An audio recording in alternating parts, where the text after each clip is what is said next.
নমস্কার বন্ধুরা, সকল বন্ধুকে স্বাগত জানাই। আজ বানিয়ে দেবো হ্যাপি বিস্কুট দিয়ে দোকানের মতো চকলেট কেক রেসিপি। আমি এখানে কোনো মোল্ড ব্যবহার করিনি, আমি কফি কাপ দিয়ে বানিয়ে দেখাবো।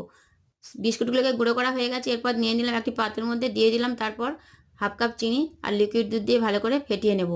এরপর আমি হ্যান্ডউইচের সাহায্যে ফেটানোর পর দিয়ে দিলাম সামান্য লবণ, বেকিং পাউডার, বেকিং সোডা আর 2 চামচ সাদা তেল দিয়ে দিলাম। তার উপরে লিকুইড দুধ দিয়ে ভালো করে হ্যান্ডউইচের সাহায্যে ফেটিয়ে নিলাম। 10 মিনিটের জন্য রেস্টে রেখে দিলাম ঢাকনা দিয়ে। এরপর আমি তেল দিয়ে ব্রাশ করে নিচ্ছি কাপগুলোকে, যাতে তাড়াতাড়ি ছেড়ে যায় কেকগুলো। এরপর 10 মিনিট পর খুলে নিয়ে আমি দিয়ে দিলাম তাতে ভিনিগার 1 চামচ দিয়ে ভালো করে আর ফেটিয়ে নিলাম।